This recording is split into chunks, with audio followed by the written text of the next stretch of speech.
Perceval, King Arthur's Knight of the Holy Grail. Retold by John Perkins.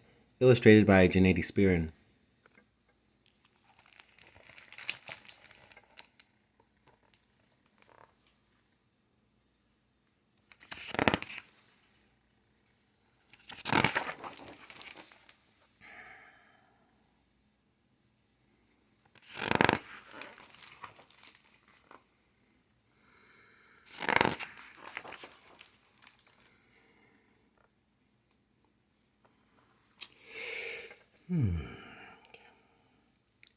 In the spring morning, when the birds began the new day with their bright singing, a young boy left his mother's house in the desolate forest. With a glad heart he saddled his old mare and took along 3 javelins for hunting. After riding some distance, he set his horse to graze near the field where his mother's ploughmen were sowing oats. Then, clutching his small spears, he entered the forest. As he was flinging his javelins, he heard the clanging and jingling sounds of armor. Then he saw 5 knights in shining helmets, dressed in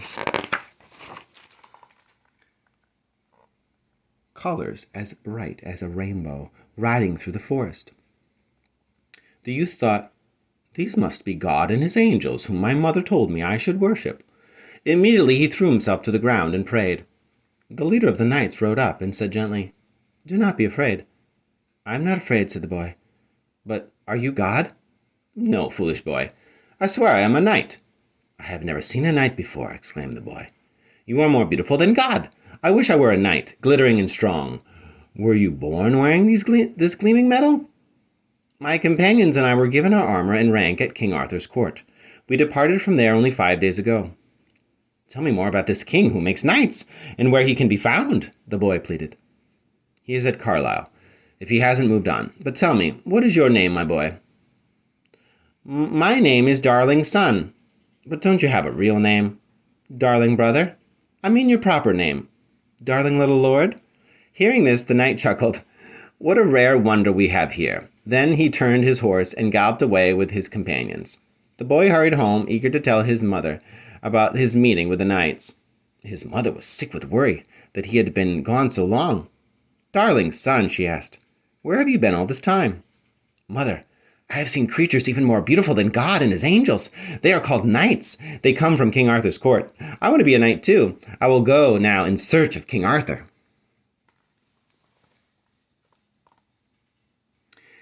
At this, his mother collapsed from shock. Then, recovering her senses, she explained to her son, "Alas, I had hoped to protect you from the world of knighthood and chivalry. Your father and your brothers were knights of the highest honor, feared and dreaded in all these lands. I myself am descended from knights and ladies. But once, during a battle, your father was wounded in his thigh and became crippled. His lands went to ruin and became as poor as a beggar. Your 2 brothers were killed in knightly combat. Your father finally died of grief at their loss. God has left you alone with me as my only joy and happiness." But the impatient youth cared not a turnip for any of this. "I must go now to King Arthur's court, and meet the one who makes knights," he insisted. His mother tried to discourage him, but it was like talking to a stump. At last she yielded and gave him a homespun Welsh suit, a canvas shirt, breeches, and leggings, and a hooded deerskin coat. When her son was ready to leave, his mother advised him, "Honor all ladies and aid those in distress. If earned, you may accept the reward of a kiss or a ring or a coin from a lady's purse, but nothing more. Always learn the name of a companion with whom you travel or lodge for any length of time, and go with worthy men seeking their advice. Visit God's house, our holy church, and pray often to our Lord that he grant you joy and honor." At the bridge, the boy's mother tearfully kissed him goodbye, praying that God would keep him safe. Lingering no longer, the boy urged his horse forward, and after he rode a short distance, he glanced back and saw that his mother had collapsed on the ground, lying as still as a log. Nevertheless, he spurred his horse forward, bounding full speed into the dark forest.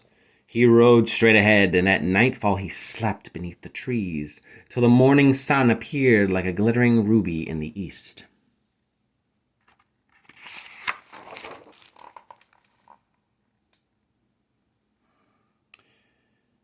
Cheered by the brilliant forest song, the boy mounted his horse and rode until he reached an open field. where the green grass was as lush and soft as velvet. Here by a spring he saw a scarlet and gold pavilion sparkling in the sun's glare. "This is God's house," thought the boy. "I must enter here and worship him, as my mother told me. I will pray for food." Barging in on his horse, he saw a girl sleeping on a bed covered with rich silk brocade. The maiden suddenly awoke, startled by this clumsy fool who declared, "My mother told me to greet young ladies with a kiss." The girl replied, "You had better get away from here. If my lover finds you, he will kill you." The boy ignored her warning and leaped at her, kissing her 20 times without stopping. Then he noticed a dazzling emerald ring on the maiden's finger. "My mother told me I should take your ring," he said. "I shall certainly not give it to you," she said. But the boy grabbed her hand and forced the ring from her finger, shouting, "Thank you, dear lady. I wish all God's blessings on you." After helping himself to some venison pies and wine, the youth swung himself onto his horse and rode away, leaving the damsel wailing at her dreadful plight.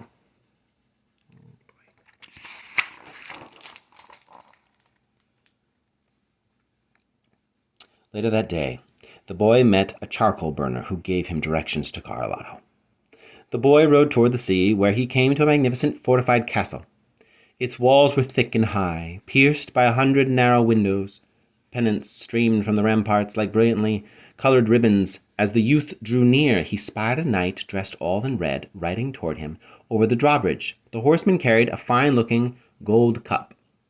Admiring the knight's red armor, the boy thought, "I would like that armor for myself. I shall ask the king for it." As they passed each other on the open field before the drawbridge, the Red Knight shouted, "Where are you going, my lad?" The boy replied boldly, "I'm on my way to King Arthur's court, where I will ask for your crimson armor, that I may wear it as my very own." "Well enough," said the Red Knight. "Go in and tell your King Arthur to surrender his castle to me, or else put up a fair fight. I make claim to all this land, and I shall certainly have it as my own. Look here. A moment ago I took this precious cup, still full of wine, from the king's hand as proof that this land is mine." The boy had no intention of delivering this message to the king, since he didn't understand one bit of it. Riding directly into the castle, he barged into the great hall. King Arthur was seated silently at the head table, lost in thought. The boy rode closer and greeted him, but there was no answer. "This king does not say a word. How can he create knights?" wondered the boy. Then the foolish lad rode closer, and his horse knocked off the king's old crown. Arthur awoke from his trance and greeted the boy, explaining, "I did not speak to you sooner because of my burning anger at a knight who recently threatened to take my lands. He is called the Red Knight from the forest of Quinquerot. He seized my cup by so arrogantly that he spilled wine all over the queen. She has departed to her rooms." The boy cared not an onion for any of this. He simply declared, "Make me a knight, my good king, for I wish to be on my way." As the boy spoke, his eyes flashed with impatience. The rest of the hall was filled with members of the royal court who watched the youth, thinking him handsome and brave, but also quite foolish.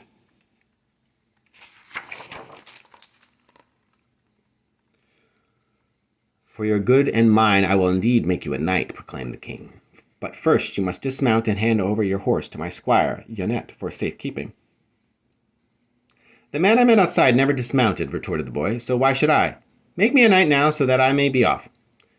"In truth, you're a curious fellow," replied the king, "but for your benefit and my honor, I will grant you your wish. By my faith in God, I will not be a knight unless I can be a red knight. Give me the armor of the man who stole your cup." Sir Kay, a knight who possessed a sharp tongue, exclaimed, "Certainly you were no fool to come here and seek the Red Knight's armor. They are yours indeed." But he was just making fun of the silly child. "Sir Kay," replied Arthur, "you are too quick to insult the boy. Your scornful words ill befit your knightly station. Despite being foolish, the lad seems to be of noble descent." As the youth turned to leave, he caught sight of a striking young lady seated among the royal company, and he greeted her. A look of joy rose in her eyes, and she began to laugh. Bursting with delight, she proclaimed before the entire assembly, "Young man, I think that if you live, there never was, nor ever will be, a greater knight than you in all the world. This I know to be God's own truth." In the hush that followed, all were astonished, because the lady had not laughed in more than 6 years. Sir Kay, who had a bad temper, suddenly struck the maiden so hard that she fell to the floor. Then he kicked the court fool in the hearth fire, because the fool had so often declared, "Yonder maiden shall never laugh again, until she beholds the one who will be the greatest master of chivalry that ever lived." The youth, his mind set on one thing only, rode out of the castle at full gallop and sped after the Red Knight.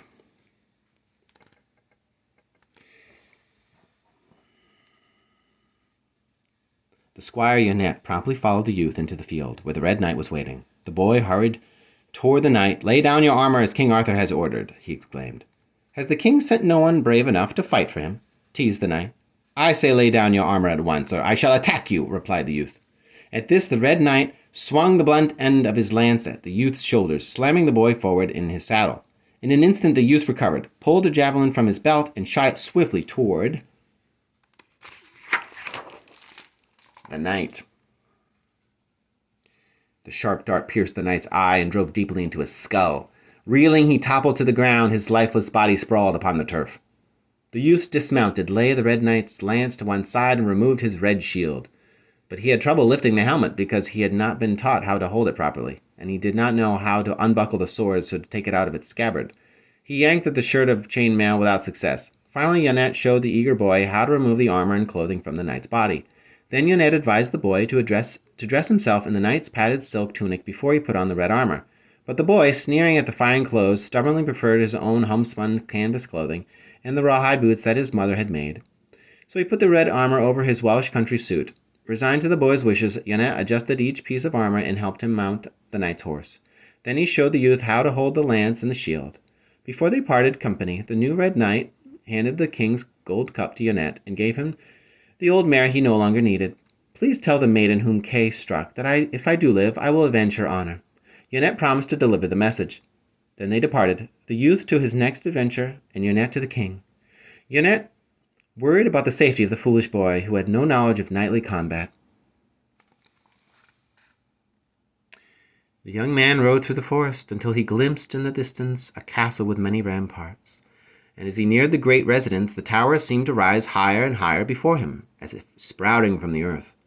At the entrance, a nobleman with a walking stick was crossing the drawbridge. "Good day to you, sir. My mother taught me always to be courteous," called the boy. "God bless you, friend. From whence do you come?" "From King Arthur's court," replied the youth, "where he made me a knight." The worthy man questioned the boy carefully until he had heard the story of the youth's life. He thought that the young man, though he high-born and well-equipped, was quite foolish, and knew next to nothing about knighthood. So he offered to teach the boy the rules of knightly combat and courtly manners. The boy agreed. "My mother told me to go to work for worthy men for advice." "Your mother, bless her, gave you good advice," replied the nobleman. That very day the nobleman taught the youth the first lesson of knightly combat. Desire, effort, and training are the source of all wisdom. The boy worked hard at his lessons, but he asked many foolish questions and spoke often of his dear mother. As they entered the castle for the night, he said to his host, "My mother taught me that I should inquire about the identity of any man with whom I travel or lodge. I would like to know your name, dear sir." "Young man, my name is Gornemont of Gohart," the gentleman answered. Gornemont invited the youth to stay until his training was complete, but the boy insisted that he leave the very next day to discover the condition of his dear mother, whom he had seen collapsing from grief at the bridge. That evening they enjoyed a sumptuous dinner, and then a servant led the youth to a well-appointed bedchamber for the night. In the morning, Gornemont brought him a present, a new suit of clothes, including a proper gentleman's blouse, knightly breeches, stockings, and a tunic of Indian silk. He advised the boy to discard his mother's rustic outfit, put on these new garments, and wear his chain-mail of armor on the outside. Once again, the boy argued that no clothes could be better than his mother's own handiwork, but in the end he followed the worthy man's advice. "I have taught you only the basics of what you need to know about knighthood," Gornement remarked. "I would add these last 5 points of advice. First, never slay an unarmed knight who begs for mercy. Second, don't ask so many questions, since you will be thought ignorant and foolish. Learn to control your silly curiosity, and conduct yourself so that people will think you are a shrewd and experienced man. Third, if you encounter any woman in distress, assist her and offer her your protection. Fourth, go to the cathedral to pray your heavenly Father, that he may have mercy upon you and protect you." The boy blurted, "My mother gave me exactly the same advice." "Indeed. Just now we come to my final piece of advice," said Gornemont. "From now on, don't say it was your mother who taught you, or people will think that you are a foolish child, rather than a mature gentleman knight." On the following day, with Gornemont's blessing and a prayer to God, the youth rode deep into the lonely forest, hoping to learn some news regarding his dear mother. After riding some distance, the boy came to the fortified town of Beauspert, which was by a river flowing into the sea. The town's gates were locked, and after banging loudly, the boy saw a thin, pale maiden appear at an upper window. She called down, "What is it that you want, lad?" He replied, "I need a place to lay my head." After a long wait, 4 guards armed with axes and swords opened the gates. As the boy entered the town, he saw only a few old, gaunt people. The buildings were as decrepit as the stones in an old graveyard. Dogs prowled the empty street, looking starved and sickly. The youth was led into a slate-roofed castle and then into a great hall, where 2 elderly noblemen and a beautiful maiden greeted him.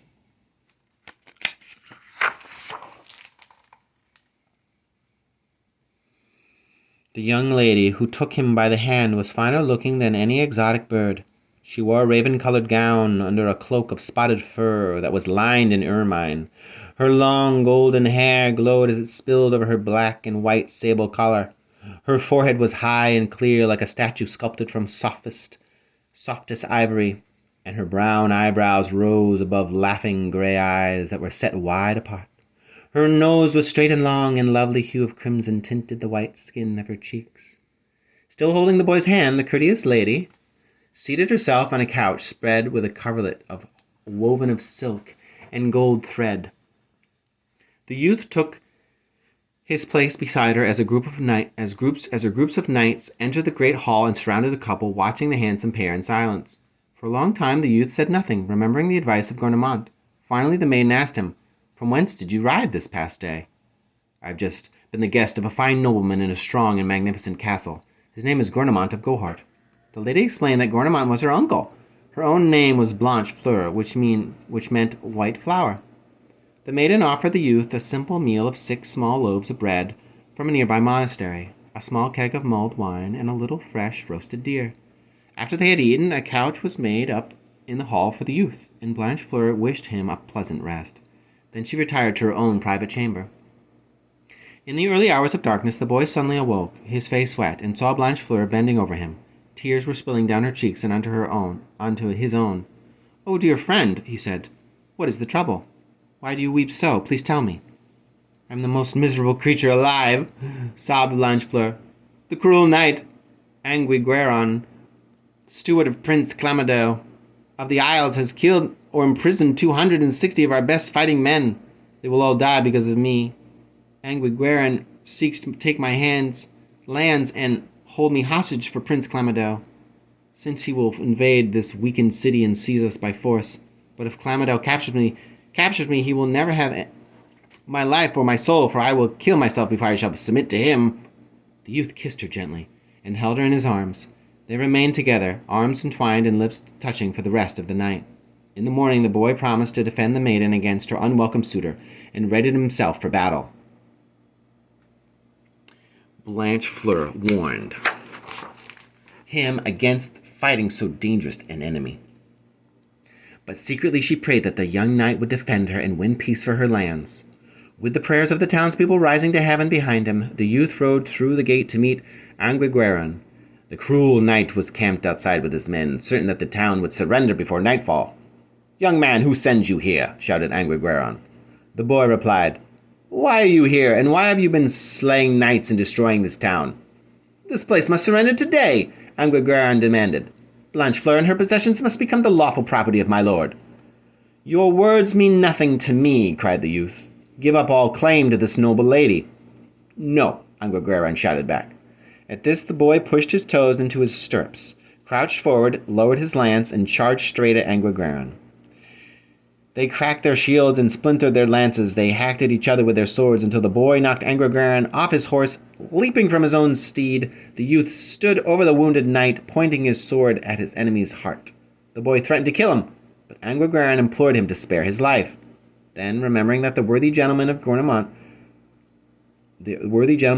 had advised him never to kill a knight who begged for mercy, the young man pointed to the gate and exclaimed, "I will send you to beg mercy at my lady back there. She would surely have me killed. Then I will send you as a prisoner to her uncle Gouvernail of Gauhart. I would fare no better there. In that case you shall be granted safe passage to the court of King Arthur, where you shall be taken prisoner." You will announce to the court that I will not return until I have avenged the lady whom Sir Kay injured, exclaimed the boy. So it shall be. Thank you for my life, replied Anguigaron, and he departed. The victorious youth rode back to Blanchefleur's castle. That evening the young noblewoman covered the youth with such gentle kisses that the door to his heart was opened. When Prince Clamodel learned what had happened to his steward, he sent 20 knights to Beauspierre. The youth led the townsmen through the gates, and they boldly fought the knights. That day many suffered the point of the youth's lance, and those who did not die in battle were taken prisoner. Next, Clamodel sent 500 knights and 1,000 soldiers. They forced their way through the town's main gate, but archers on top of the surrounding walls released a storm of arrows. Then they dropped a massive portcullis, and it crushed many of the enemy soldiers. Those who remained inside were taken prisoner. In a rage, Clamodel sent a message that he would fight the youth in a private contest on the plain the next day. Blanchefleur and the townspeople tried to talk the boy out of this deadly match, but he ignored their protests. Not for any person or for anything will I ever abandon combat, he declared. When it was time to do battle, the youth and Clamodel rushed furiously at each other, their shields cracking, their lances shattering. Hurled from their horses, they fought on the ground with swords until the boy gained the upper hand, and Clamodel, flat on his back, begged for mercy. Once again the youth knight agreed to spare Clamodel's life if the prince would journey to King Arthur's court and surrender.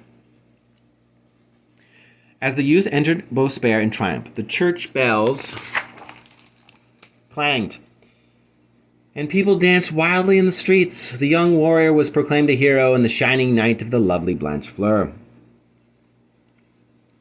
Having gained the lady and her land as his own, the youth could have remained there, but once again he thought about his mother and how she had fallen at the bridge, and he wanted to go and find her. Blanchefleur pressed him earnestly to stay, but the youth explained that he had to discover once and for all if his mother were alive or dead.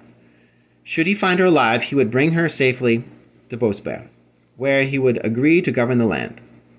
Should he find her dead, he would also return, so in either case he would come back. The youth rode away far into the countryside with his lance in its rest, wearing all his red armor. Praying to God that he would find his mother, he rode further and further into the vast and lonely countryside.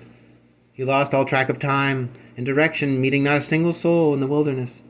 Here the atmosphere seemed to grow mysterious, as if he were somehow entering another kind of world.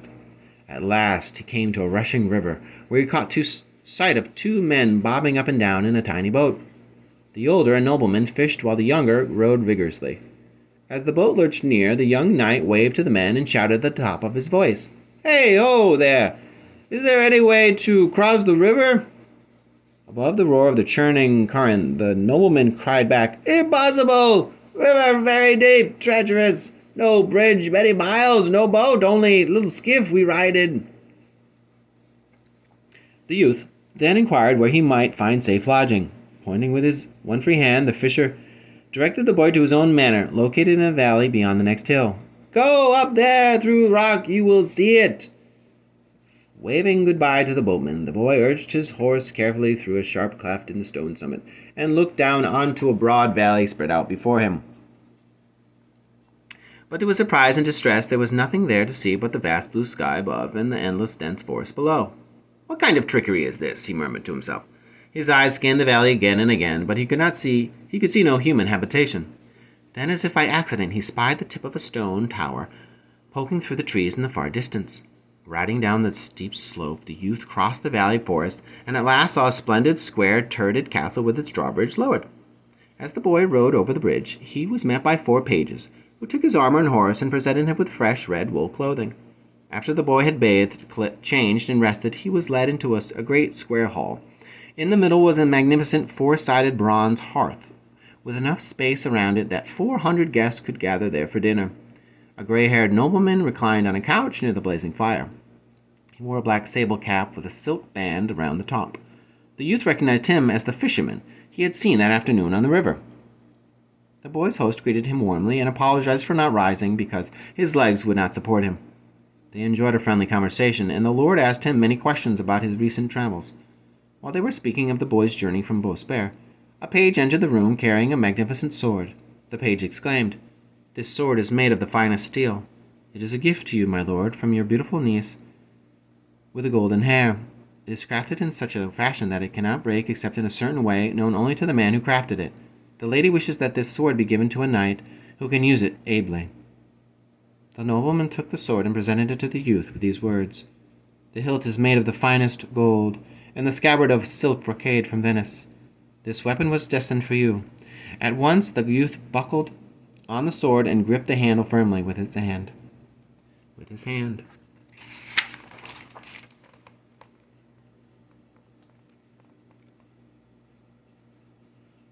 Next, another page passed slowly through the room, holding a shining lance. From time to time, a drop of blood appeared miraculously on the blade's tip and slid down the shaft. The awestruck boy wished to ask about this, but recalled Gurneman's advice not to ask childish questions, and so remained silent. Next, 2 squires entered slowly, carrying many flaming candles set in golden candlesticks. Behind them walked a richly attired maiden. She carried a magnificent cup that made of pure gold, encrusted with the finest gems imaginable. From this vessel streamed so dazzling a light that the candles in the roaring hearth fire lost their glow, just as the moon and the stars fade in the glare of the morning sun. Next came a noble maiden, carrying a silver carving platter. This procession, led by the page with the bleeding lance, walked in stately fashion through the hall and disappeared into a nearby chamber. Wide-eyed, the boy watched the superb display and longed to ask where they were going, and whom they were serving with these precious vessels. But for good or bad, he held his tongue and remained silent, so as not to appear foolish. Soon a fine dinner of venison and rare wines was served on an ivory board, supported by ebony trestles and covered by a rich damask cloth. During each course of the long and sumptuous banquet, the maiden with the dazzling cup appeared. She passed through the great hall to the other mysterious chamber and then returned. But again, although curious, the youth held his tongue. After dinner, the servants set up a couch and bedding for him. The crippled host was carried away to his bedchamber, and the other guests departed for the night. Now alone, the youth lay down to sleep, thinking to ask the following morning about the radiant cup and whom it served. At daybreak, the boy awoke and found himself still alone. He put on his red armor and walked over to the mysterious chamber of the night before. Finding the door locked, he banged loudly, but there was no reply. Turning this way and that, he heard only the dull echo of his boots on the flagstones. He wandered outside into the vacant courtyard and discovered that his horse, shield, and lance were awaiting for him. Mounting in silence, he looked around. He could neither hear nor see anyone, but he noticed that the drawbridge was down. Quickly he urged his horse across it, expecting to find the castle's inhabitants hunting in the countryside. He intended to ask about the bleeding lance and the marvelous cup, but just as he reached the other side of the bridge, his horse's hind feet abruptly lifted up. Glancing behind him, the boy was amazed to see the drawbridge rising, although he saw no attendant operating the device. The youth had barely entered the forest before he encountered a maiden crying beneath an oak tree. "How miserable I am! I wish I were dead with him rather than alive and alone. Here I clasped the body of my dear lover, murdered by his enemy only yesterday," she moaned. The boy saw that on her lap she cradled the headless corpse of a knight. "You and your horse do not look as if you have traveled far this morning," remarked the maiden through her tears. "And yet how could this be, as there is no lodging within many days' journey of this place?" "I did indeed have lodging fit for a king," replied the youth, gesturing over his shoulder, "but a minute ago yonder." "Then you must have stayed in the marvelous house of the rich fisher king. I don't know if that is his name, but I saw him fishing on the river yesterday, and he agreed to give me lodging last night. While fighting in a war, he was wounded by a javelin in the thigh," said the maiden. "Painfully crippled, he can only fish, which is his greatest comfort. Tell me, did you see the bleeding lance?" "Yes, I did," answered the boy. "Did you ask why it bleeds?" "No, I did not." "That was bad of you. Did you see the fabulous cup?" "Indeed I did." "And you saw from whence it came and to whence it traveled?" "Yes, it was carried by a beautiful maiden. She was accompanied by pages carrying many candles. These were followed by a lady bearing a silver platter. They came in the hall and then passed to another chamber." "Did you ask where they were going when they left the hall?" "No, I said nothing at all." "That's dreadful," cried the maiden. "Please, what is your name?" The boy did not know his name, but at that instant, for the first time in his life, he replied, "My name is Perceval, the Welshman." "Your name is wretched," shouted the maiden. "Much suffering will come because you were afraid to ask about the cup and where it was being carried. If you had asked even one question, the Fisher King would have been healed, and he would have become strong enough to govern his land. Your silence was caused by your offense against your dear mother, who died of a broken heart because you deserted her.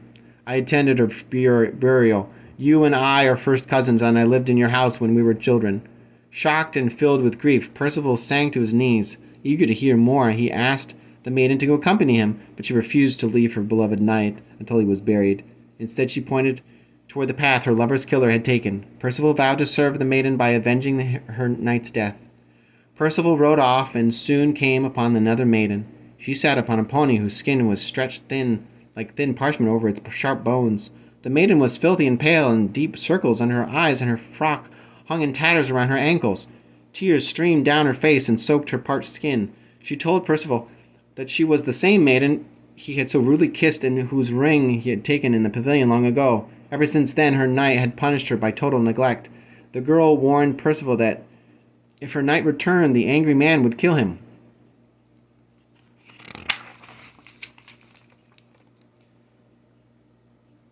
Suddenly the maiden's knight burst upon him.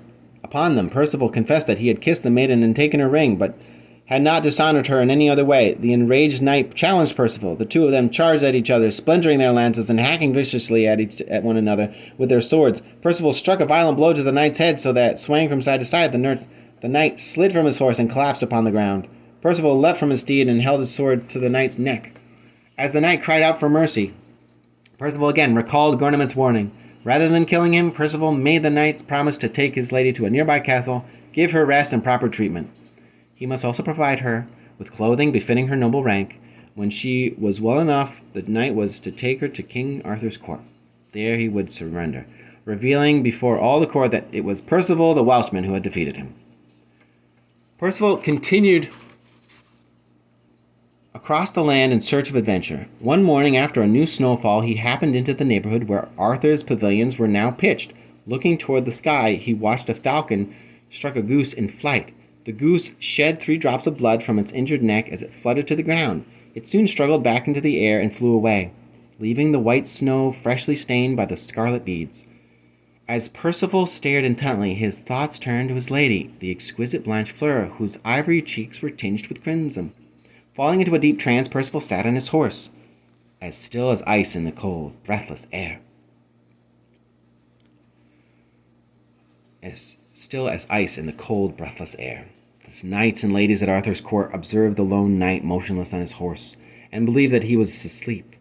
Sagramore the unruly put on his armor, mounted his horse, and rode out to invite Perceval to the camp. Perceval, still in a trance, did not respond.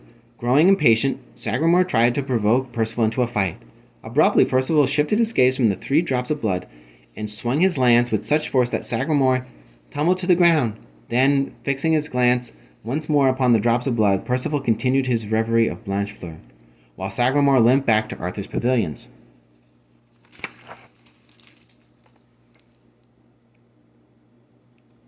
When Sir Kay, as cruel-hearted as ever, heard what had happened, he armed himself and went to find Perceval, hoping to bring him back by force. Perceval refused to accompany him, and gave such a blow to Kay's chainmail that the man lurched backward over his charger's hindquarters and crashed down upon a rock. With a dislocated shoulder and a broken arm, the miserable knight fainted and had to be carried back to the camp, where the king ordered a skillful physician to attend to his wounds. A wiser knight, Sir Gawain, rode out next and spoke more gently to Perceval. By this time the sun had melted 2 of the 3 drops of blood on the snow, lessening Perceval's trance. Gawain's politeness and good humor won over the young knight. When Gawain explained to King Arthur himself that King Arthur himself had requested Perceval's presence, Perceval agreed to follow the other knight. They returned to King Arthur's pavilions, where Perceval was greeted by the king. Arthur learned that Perceval was the youth who had sent so many defeated knights back to his court, and he was greatly pleased. "If we had our way, you shall never leave this court again," Arthur declared. Perceval greeted the queen, and then the maiden who had smiled so joyously when he first visited Arthur's court. He promised to serve the young woman in any way he could. Thus the entire court was delighted at the return of Perceval the Welshman, and a great celebration was held. The court fool was very happy too, because his prophecy about the greatest knight and the laughing maiden had come true.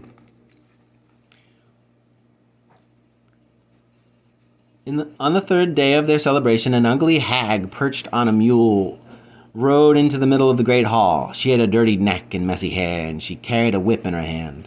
Her eyes were like those of a rat. She had the nose of a monkey, the ears of a cow, the beard of a goat, and grimy yellow teeth. Her back was crooked like a snake, her legs twisted in the middle of her chest, There was a huge, disgusting hump.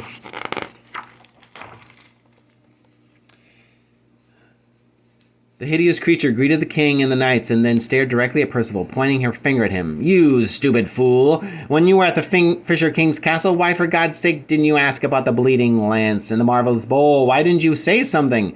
You were right there with the suffering Fisher King, and you were silent. You saw the cup was carried to serve someone, but you buttoned your lips, wretch! You wretch! If you had only asked, the king would have been healed. But now, you silly dunce, your lack of curiosity will cause many a nobleman and maiden to suffer. Lands will be invaded and cities devastated. Calamities will come and thousands will die, all because of you." With these words, the repulsive woman spurred her mule and rode away.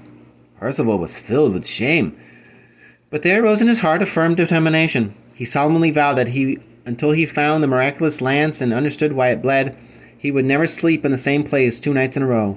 He would not cease to fight and to quest with all his heart and strength until he had learned who was served from the dazzling cup.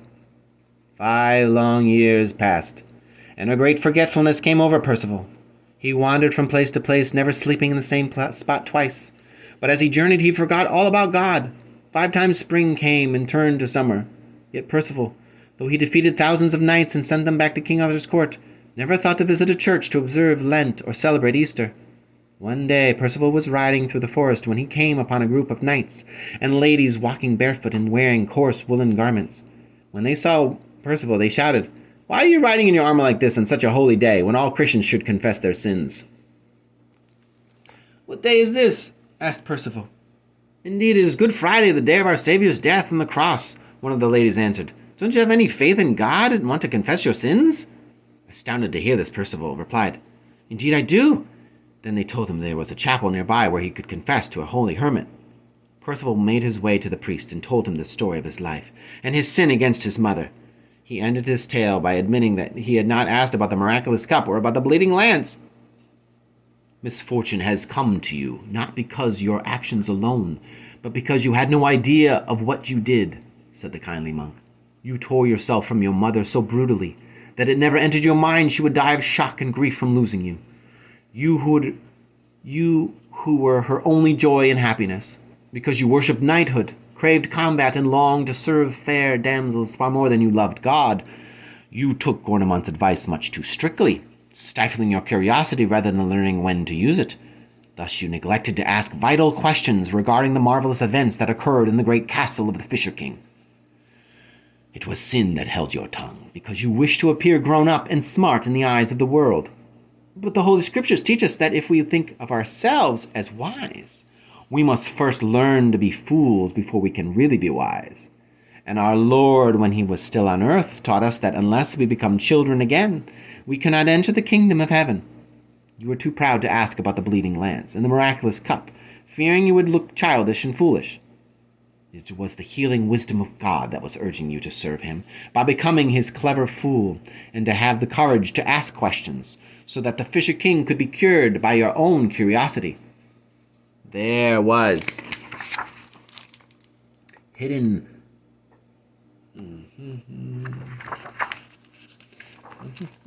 There was a hidden monarch in the mysterious chamber who was served from the cup. He is my brother and the father of the Fisher King. Our sister was your mother. So you see I am your uncle. That secluded monarch, now invisible to the world, is the Grail King. He lives by the holy bread of heaven, carried in that wondrous cup. He requires nothing else to sustain him. Perceval was deeply moved by these words and fell into a profound silence. Then, smiling through his tears, he confessed all his sins, from beginning to end, and afterward remained with his pious uncle for 2 more days. On Sunday, the 3rd day, it was Easter, the holiest day of the year. On this joyous occasion, Perceval received Holy Communion with a clean heart and a quiet mind.